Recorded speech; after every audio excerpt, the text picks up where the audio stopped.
गोंधळी व भटक्या विमुक्त जाती जमाती विकास संघ आणि अखिल भारतीय गोंधळी समाज संघटना यांच्या संयुक्त विद्यमाने आयोजित स्नेहमेळावा व वधू वर परिचय संमेलन मोठ्या उत्साहात संपन्न झाले। गोंधळी समाजातील पहिले महापौर झाल्याबद्दल इचलकरंजीचे महापौर उदय धातुंडे यांचा विशेष सन्मान करण्यात आला। कवड्याची माळ, शाल, श्रीफळ व सन्मान चिन्ह असे सत्काराचे स्वरूप होते। स्नेहमेळाव्याला 1500 समाजबांधवांनी तर वधू वर परिचय संमेलनात 350 मुलामुलींनी सहभाग नोंदवला। म्हात्रे पुलाजवळील शुभारंभ लॉन्स येथे आयोजित या स्नेहमेळाव्याला भटके विमुक्त विकास परिषद व प्रतिष्ठानचे अध्यक्ष उद्धव काळे, भारतीय जनता पार्टीचे प्रदेश प्रवक्ता संदीप खर्डेकर, नगरसेवक सूरज लोखंडे, दीपक नागपुरे, तहसीलदार संजय भोसले, गोंधळी व भटक्या विमुक्त जाती जमाती संघाचे अध्यक्ष परेश गरुड, अखिल भारतीय गोंधळी समाजाचे अध्यक्ष राजेंद्र वनारसे, सदस्या रजनी पाचंगे, मुकुंद यदमळ, हरीश पाचंगे आदी उपस्थित होते। गोंधळ व संबळ वादन सादरीकरणाने स्नेहमेळाव्याची सुरुवात झाली। सगळ्या गोष्टी बघायला मिळतात, एका दिवसामध्ये स्थळं मिळतात आणि हे जे मंडळाने केलेलं जे कार्य आहे हे गौरवास्पद आहे।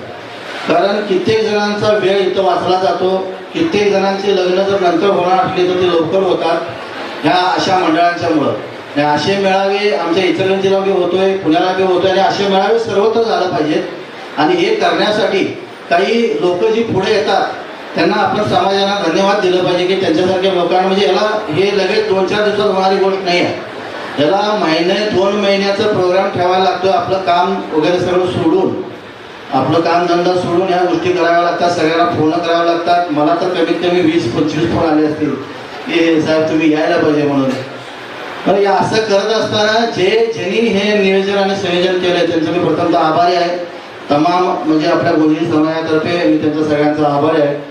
आज गोंधळी भटक्या विमुक्त जाती जमाती विकास संघ पुणे यांचा दरवर्षाप्रमाणे स्नेह मेळावा आणि वधूवर परिचय मेळावा आयोजित केलेला आहे। गेल्या 13-14 वर्षापासून हा उपक्रम भटकीमुक्त गोंधळी जाती जमाती महासंघ हा राबवत असते पूर्ण महाराष्ट्रभरात। आणि ह्या सगळ्यांचा हेतू असा आहे की हा जो भटक्या विमुक्त मधला जो गोंधळी समाज आहे त्याचं एकत्रीकरण आणि त्या सगळ्याच्यातून समाजाचं संघटन चांगल्या रीतीने व्हावं आणि समाजाचे वेगवेगळे प्रश्न त्याच्यावर चर्चा व्हावी आणि त्यातून गोंधळी समाजाच्या प्रश्नांवर चर्चा होऊन ते सुटावेत आणि समाज एक संघ राहावा यासाठी हा उपक्रम गेल्या अनेक वर्षापासून ही संस्था करत असते। आज या संस्थेच्या उपक्रमाला मी उद्धवराव काळे, भटकीमुक्त विकास परिषद आणि प्रतिष्ठानचा अध्यक्ष म्हणून गेल्या 2 वर्षापासून या कार्यक्रमामध्ये मी येतो आहे। अतिशय स्तुत्य असा हा उपक्रम ही संस्था करीत आहे। यातून भटक्यामुक्त गोंधळी समाजातील जे पारंपरिक जे कलाकार आहेत त्यांचं पण संघटन आणि त्यांचे हक्क, त्यांचे प्रश्न हे सरकारपुढे मांडणे आणि त्यातून या समाजाच्या ज्या पारंपरिक लोककला ज्या आहेत, ज्या लोप पावत आहेत त्याचं पण संवर्धन करून त्याला प्रतिष्ठा आणि सन्मान प्राप्त करून देणं हा पण या कार्यक्रमाचा